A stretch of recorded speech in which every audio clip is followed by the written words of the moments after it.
How's it going, folks? This is a tough video to make. I think it's it's important though. It just doesn't really flatter me much. I want to tell a story, a couple of them actually, about a time when I lived in a place called Lavender Heights. I didn't know it was called that when I moved there. I lived in a place called Casa del Rey. I didn't know until later it was called Casa del Gay. I just knew the rent was cheap and the cockroaches weren't that bad. And I could walk almost everywhere. And I did a lot of partying back then. I was crazy back then. That was the early to mid 80s.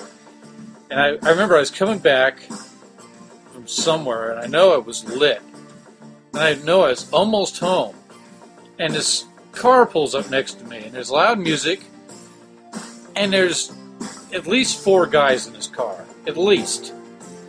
And one of them rolls the window down and asks me if I know where any gay bars are.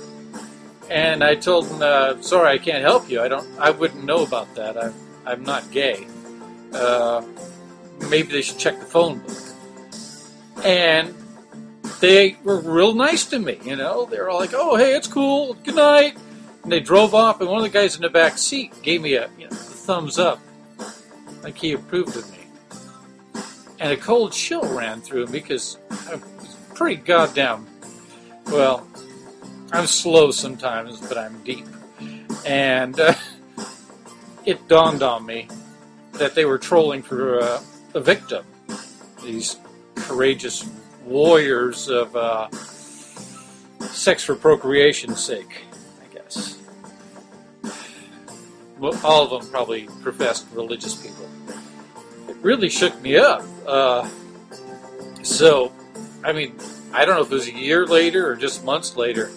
I know that it was I think it was around 84. I can't be sure though.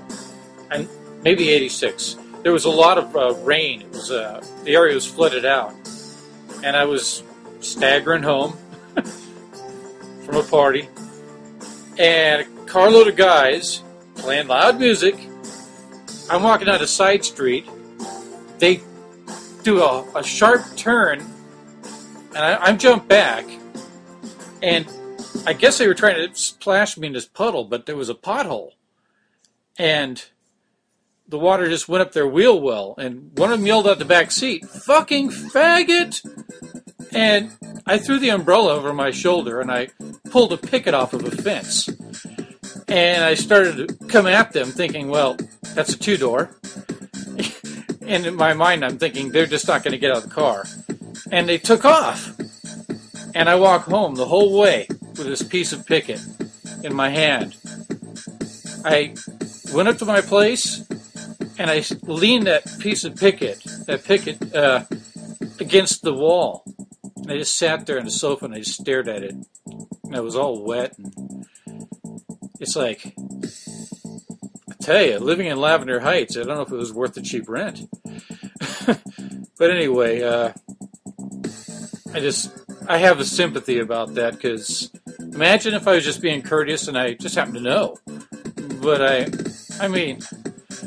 what I just want to say is, if anyone ever asks you that question, if you know where a gay bar is, just say you don't know. Because there's these carloads of heroes driving around.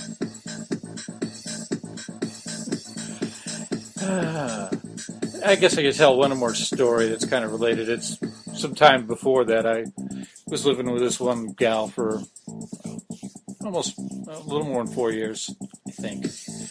That was the early 80s.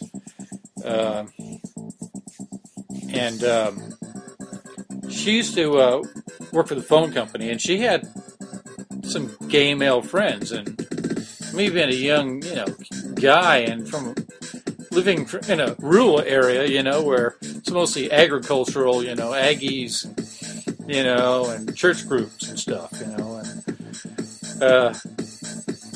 I kind of got used to them though, and because they'd be over and all that, and talking about me, what's wrong with me, and I was working as a guard, and I started working with this one lesbian, and I don't know, we just hit it off. It was like a brother-sister thing. I mean, it was a total click. I just totally adored her, and she got a kick out of me, and we made each other laugh. And we decided to go on a double date. I just told my ex, how'd you like to go on a double date? She's like, cool. Because I'm thinking, well, fine, she's got all these male gay friends. She's going to be fine about that. No, she wasn't. She barely talked the whole dinner. She was furious at me. Couldn't believe it. A little hypocrite. Anyway, I want to do a series that's coming up. And I'm glad I got this out of the way. I hope it doesn't suck too much. It's not flattering, is it?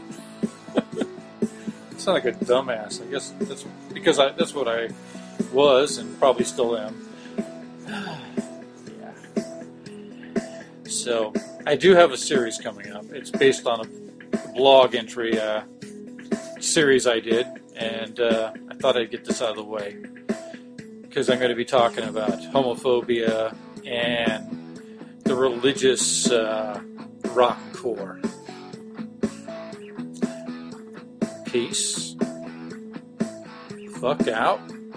Have a wonderful whatever the fuck it is you're having.